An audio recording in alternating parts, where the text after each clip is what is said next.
etruscos ficaram sob a pressão de dois povos guerreiros, ao sul de Roma e ao norte dos gauleses. Então os gauleses fizeram pressão ao norte, os romanos ao sul, e aí as cidades etruscas foram conquistadas. E a conquista romana da Etrúria, ela se completa por volta de 200 a.C., tá certo? Tem um historiador francês que fez um livro publicado muito recentemente, e ele fez um estudo do nome dos senadores romanos no final da República. E ele constatou que alguns nomes de senadores romanos no final da República tinham origem etrusca, o que significa que os romanos não mataram todos os etruscos, né? Que alguns etruscos foram incorporados à vida política e à vida social de Roma. No ano de 200 a.C., Roma completa efetivamente o controle da Etrúria e arrasa as cidades, mas mantém os túmulos. E esse arco é o arco que está numa cidade romana de Volterra. Está vendo esse arco de semicircunferência? Chama-se arco de plena cintra. Esse arco é etrusco, que é o conhecido arco romano, não é? Você corta as pedras assim em forma de cunha, encaixa uma pedra na outra, de tal maneira que uma pedra faz pressão na outra. Você vai cortando as pedras assim, olha, em forma de cunha, e vai montando uma pedra em torno da outra, tal, um corte muito perfeito, tal. Você forma um arco, que é o arco de semicircunferência, que é conhecido como arco romano. Quer dizer, esse arco não existia na Grécia. Você se lembra dos procedimentos da arquitetura gregas? Eram colunas, você tinha cargas e sustentáculos visíveis sem utilização de arcadas. Você não tinha arco. E esse é um arco etrusco que os romanos vão utilizar, vão divulgar e vão fazer construções fabulosas efetivamente com esses arcos. Aqui, ó, é uma escultura etrusca. Na cidade de Roma, tem atualmente um museu especializado em arte etrusca, chama-se o Museu Nacional de Vila Giulia. É um museu romano. Você vai a Roma, tem lá um museu, chama-se Museu Nacional de Vila Giulia, cujas peças, cujas obras de arte são etruscas. E esse é um Apolo, do final do século VI a.C., porque no século VI os etruscos dominaram basicamente 2/3 da Itália, inclusive Roma. E esse Apolo chama-se Apolo de Veios. Veios era uma cidade etrusca, ele é do final do século VI a.C. Ele é feito de terracota, ele foi descoberto em 1916, ele estava todo fragmentado, todo quebrado, etc. tal, e ele foi remontado e ele se encontra atualmente no Museu Etrusco de Roma, que é o Museu de Vila Giulia. É um Apolo, portanto, é uma divindade grega. Há todo um diálogo desse Apolo, o Apolo de Veios, com a arte grega do período arcaico, mas com algumas particularidades. Qual é a particularidade? Se nós compararmos esse Apolo de Veios, com a arte grega do período arcaico, quais são as particularidades? A representação do Apolo, quer dizer, essa representação do corpo maciço, tá vendo? Essa mimes da anatomia do corpo, essa energia de movimento. Se vocês excetuarem justamente aquele recurso que foi utilizado ali entre as pernas do Apolo, tá vendo? A distância entre a perna de apoio e a perna de movimento do Apolo. A maneira como ele representa o drapeado, o manto, como é que o manto cola no corpo do Apolo. E que no final vai ser uma particularidade muito, muito etrusca, tal, que é a representação da vitalidade do corpo humano, que não vai ser grego, que não é grego arcaico, pelo menos no período arcaico e nem egípcio. É o Apolo e ali é o arco de Volterra, o arco etrusco de Volterra. Praticamente, do ponto de vista arquitetônico de superfície, sobrou apenas esse arco etrusco que está na cidade italiana aqui de Volterra. Aqui é uma pintura a fresco de uma casa-túmulo, chama-se a Casa das Leoas, que está em Tarquínia. Nós vimos agora há pouco os túmulos etruscos de Tarquínia. Nós tivemos uma visão de fora dos túmulos, vocês se lembram? E essa aqui é uma pintura a fresco que está num dos muros da casa-túmulo de Tarquínia. É a representação de dois bailarinos.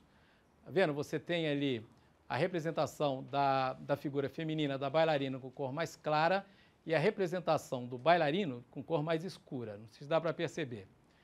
Por outro lado, você tem a representação de cada parte do corpo a partir do seu ângulo de maior visibilidade. Mas isso é cânon de quem? É regra de composição de quem? Era uma regra de composição egípcia, tá certo? É um cânon egípcio que possivelmente os etruscos eles absorveram por meio dos gregos do período arcaico. Tá vendo? Olha, a representação do tronco de frente, das pernas de lado, do rosto de perfil, estão vendo? E a representação da figura masculina com cor escura e da figura feminina com cor clara. Mas tem aí alguns aspectos que não são egípcios. O que não é egípcio? O que é etrusco? Qual é a particularidade? Que é o movimento. Quer dizer, essa graça ondulosa, essa energia na representação do corpo humano, essa é quase uma alegria de viver, né? Uma joie de vivre, uma representação nas paredes do túmulo, de um túmulo. É uma dança e a figura masculina, a figura do dançarino, ele se encontra ali, olha, com um vaso, que é um vaso grego, que é um enokoi, que é utilizado para armazenar vinho. O que significa que esse mural é a celebração da dança e do vinho. As figuras, elas são representadas seminuas, estão vendo?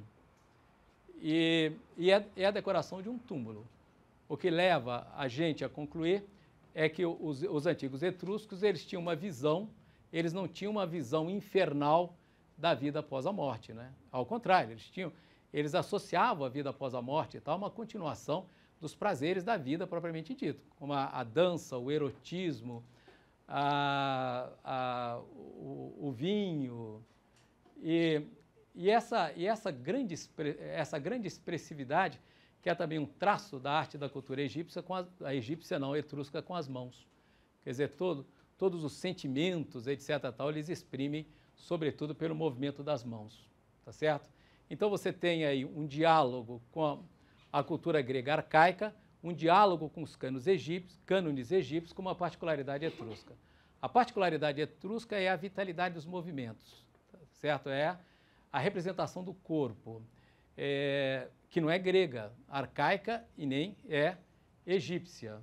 E essa visão do além, a visão da vida após a morte, vinculada a prazeres materiais, aos prazeres eróticos, aos prazeres da mesa, etc., tal, que era muito etrusco. No final, momentos antes da conquista romana da Etrúria, quando Roma praticamente vai completando o seu domínio da Etrúria, aí os etruscos foram mudando as suas concepções de vida após a morte. Eles começam a ter uma visão infernizada da vida após a morte, tá certo? Mas não é o caso desse período. Essa decoração, esse túmulo é de 480, entre 480 e 470 a.C., portanto, lá no início do século V, tá certo? É uma pintura a fresco, os caras trabalham, colocam os pigmentos diretamente sobre o reboco molhado, tal, mas por outro lado, ela está bem avariada, tá vendo? É porque, de fato, essas casas-túmulo estão muito próximas ali ao mar Tirreno. Aqui, bom, isso é lindo, tal. Essa chama-se tumba de Triclínio, que também está num daqueles túmulos aos quais a gente viu agora há pouco, está em Tarquínia, é um túmulo de Tarquínia. Isso aqui chama-se tumba de Triclínio, quer dizer, o dono dessa tumba era um membro da elite etrusca chamada Triclínio. Desses túmulos aí, o número de túmulos que você consegue visitar é muito pouco, quase nenhum. Você praticamente não tem acesso mais a esses túmulos. É porque eles estão efetivamente sendo restaurados. Agora você tem uma arqueologia etrusca muito presente, hein? Mesmo quando a gente anda pela Toscana, ali próximo a Florença e tal, a gente vê as escavações, né? Vocês percebem? São escavações em território etrusco. Então, eles estão sendo restaurados, esses túmulos. Quer dizer, é formidável, né? E há uma particularidade, quer dizer, ao mesmo tempo que eles dialogam com a Grécia arcaica, com o Egito e tal, tem um aspecto que é deles, tem um tempero que é etrusco, não é isso? Os etruscos imitaram muitos egípcios, muitos gregos do período arcaico, mas eles temperavam. Tinha ali o tempero etrusco. E eu acho que o tempero etrusco é justamente essa graça, que não está me vendo no momento outra expressão, essa graça angulosa, esse gestual largo. Qual a expressão que a gente podia usar, tá vendo? Esses movimentos amplos, anchos, essa alegria de viver, paradoxalmente representado no interior de túmulos. Olha, tal, e esse movimento que continua no espaço. Se nós imaginarmos a bailarina ali justamente na ponta dos pés, tá vendo? Vocês estão vendo, tal? Esse movimento que tem uma continuação, e justamente essa expressão corporal, que é essa energia, digamos, na representação do corpo que não é egípcia.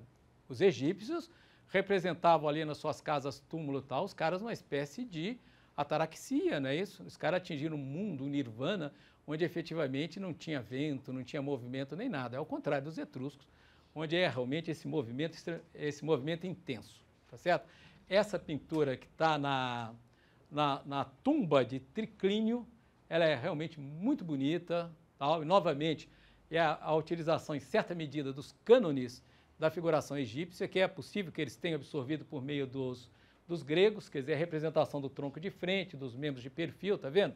Do rosto de perfil, representação da cada parte do corpo a partir do seu ângulo de maior visibilidade, mas há essa atmosfera primaveril, os pássaros, a árvore e a representação das mãos, os caras sempre dançando. Eles dançam, bebem, aparecem seminus nas suas representações plásticas, tal. É que me vem essa expressão francesa que é meio boba, né? Essa alegria de viver, que é etrusca. Realmente não foi grega arcaica, seguramente não foi grega arcaica e também não foi egípcia. Tá legal? Tudo bem? Então, ainda aqui, olha, na tumba de Triclínio, esse flautista, ele é uma flauta de 2 canos, estão vendo? Ele estava numa das paredes do túmulo anterior, esse daqui, ó. Tá, numa das paredes, e na outra parede havia a representação desse músico, que é um flautista, ele está tocando ali, tá vendo? Uma flauta dupla, tá vendo? E realmente é a representação do corpo seminu. Ele não representou o tórax a partir do seu ângulo de maior visibilidade, tá vendo? Ele representou o tórax de lado. Aqui houve essa particularidade e tal. Mas a representação, por exemplo, do homem, da figura masculina, é de uma maneira mais escura, que é também um cânone egípcio. E o movimento, a dança. A impressão que eu tenho, a impressão que as pessoas têm, porque como é que a gente estuda os etruscos? Como é que é possível estudar os etruscos? Se os romanos acabaram com os caras, destruíram as cidades dos caras, os gregos desprezaram os etruscos. Disseram, não, aquele é um povo horrível, etc, tal, lá ninguém conhece, não sabe quem é o seu pai, tal. E os etruscos têm aquela ligação extraordinária com os gregos, né? Tanto que o maior número de vasos gregos encontrados pelos trabalhos arqueológicos, o maior número foi encontrado na Etrúria. Por que as ânforas gregas, o maior número, se encontram na Itália? O que demonstra efetivamente que houve um comércio estreito entre os etruscos e os gregos, atividades comerciais e tal. O que a gente sabe sobre os etruscos são hipóteses. A gente vai levantando aí essas hipóteses. Como muitos vasos gregos foram encontrados na Etrúria, supõe-se que havia um comércio intenso entre os etruscos e os gregos. Tá certo? Então, mas, por outro lado, a melhor fonte histórica sobre a cultura etrusca se encontra nos túmulos. E nos túmulos a gente vê esses caras, seminus, dançando, bebendo, etc, tal, sobretudo dançando, né? A gente tem a impressão que a cultura etrusca, os caras dançavam o tempo todo, né? Bebiam e dançavam o tempo todo. Essa talvez seja a escultura etrusca mais conhecida, né? Chama-se sarcófago de Cerveteri. Cerveteri era uma cidade etrusca, tal, e esse sarcófago foi encontrado numa casa-túmulo de Cerveteri. Ele se encontra atualmente no Museu Nacional da Vila Giulia, em Roma. Ela é a tampa, tá vendo? Aqui é um sarcófago, e na tampa do sarcófago há essa escultura. É um trabalho em argila, e há essa modelagem suave. É um casal, é a representação de um casal participando de um banquete. Tem aquela história que o banquete na Grécia Antiga não participavam as mulheres, né, no simpósio, né? É o exemplo que eu citei já algumas vezes, o exemplo do livro do Platão. Platão escreveu um banquete que devia ser proibido para menores de 18 anos, as pessoas não podiam ler aquilo porque aquilo é sacanagem, etc, tal. Mas é só o universo masculino, não é isso? Sócrates fala, todos os filósofos falam, apresentam seus pontos de vista, etc, tal.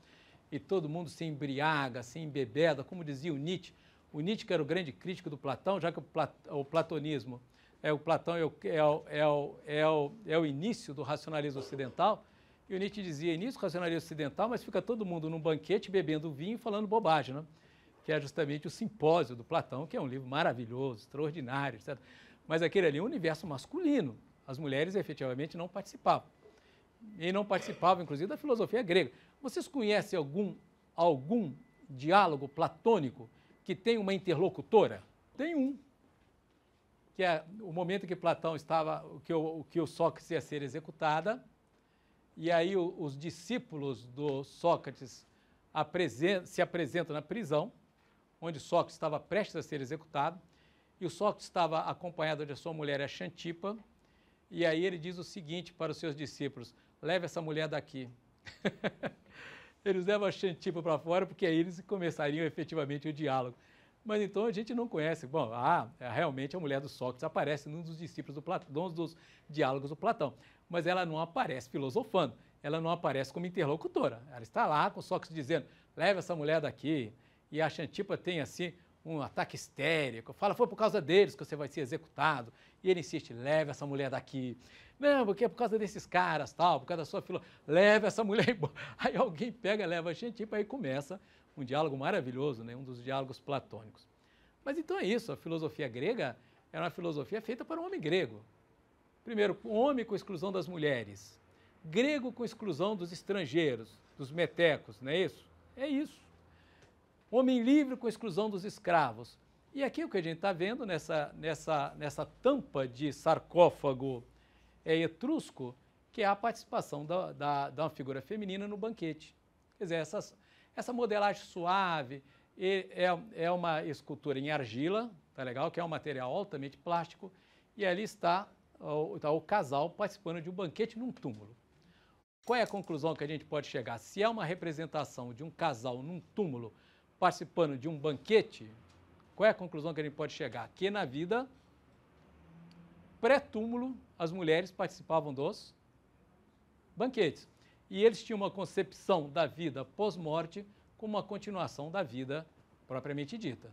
Isso aqui é o seguinte, pessoal, é que há uma lei recente votada pelo Congresso norte-americano, é que todas as peças de arte que foram surrupiadas, que foram tiradas da Itália de uma maneira ilegal durante a Segunda Guerra Mundial, foi uma lei proposta pelo Obama. O Obama levantou tantas expectativas, etc. Pelo menos essa lei ele fez. Todas as obras de arte, todos os objetos que foram tirados da Itália durante a Segunda Guerra Mundial de forma ilegal, que não há comprovação dela ter saído de forma ilegal, por meio de compras, etc., ou doações, deve voltar para a Itália. Então, essas peças se encontram numa vitrine, vocês estão vendo? Num salão do Palácio Presidencial de Roma, são algumas peças etruscas que vieram dos Estados Unidos. E aqui a gente percebe, está vendo essas ânforas?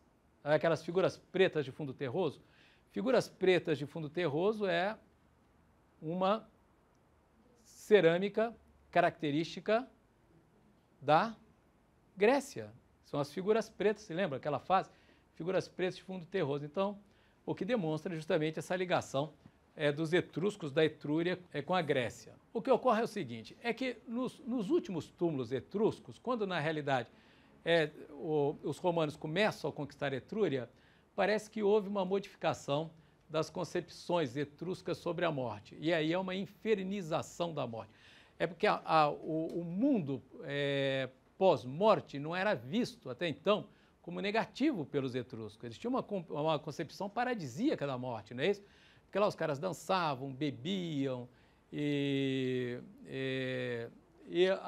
nos últimos túmulos, esse é o chamado túmulo de Rufo, já lá no século III a.C., etc., tal, houve uma mudança de representação, uma mudança nas pinturas dos túmulos, as pinturas a frescos do túmulo, o que se leva a levantar a seguinte hipótese: é possível que nos últimos momentos da independência etrusca eles tenham modificado a sua concepção de vida pós-morte, porque as figuras já aparecem cobertas, estão vendo? Tal, elas não aparecem mais seminuas, etc., tal, e nem naquele movimento, aquela energia, aquela alegria de viver que era representada anteriormente. Então, no final, nos últimos momentos da independência etrusca, houve, talvez, uma modificação na concepção dos etruscos sobre vida pós-morte. Aqui, que é o símbolo de Roma, o símbolo da República Romana, que é a loba, chama-se loba do Capitólio, é um trabalho em bronze, que é o símbolo de Roma, é o símbolo da conquista romana, não é somente o símbolo da República Romana, mas o símbolo do Império Romano. A loba do Capitólio é etrusca, que é um grande paradoxo, é que o símbolo de Roma é uma escultura etrusca. Havia muitas esculturas etruscas em bronze, eles trabalhavam muito bem o bronze. Aquele território etrusco ele é muito rico em minerais, tal, e a loba do Capitólio, a loba romana, ela é uma escultura etrusca. É uma escultura etrusca do final do século VI a.C., por volta de 500 a.C. Só que para a gente analisar a loba, a gente tem que abstrair o Rômulo e Remo, que se encontra ali debaixo da loba. Vocês estão vendo? Porque o Rômulo e Remo foram colocados aí só no século XV. É por meio de um artista renascentista do século XV chamado Pollaiolo. O Pollaiolo que colocou os dois, o Rômulo e Remo. A loba, da maneira como o Renascimento trabalhou a loba e colocou o Rômulo e Remo mamando na loba, ela é uma referência à origem lendária de Roma, não é isso? É a ideia de que Roma foi fundada por dois irmãos, um irmão matou o outro, etc. tal, que era o Rômulo e Remo. Mas o Rômulo e Remo não se encontrava na escultura original. O Rômulo e Remo foram colocados aí apenas no século XV.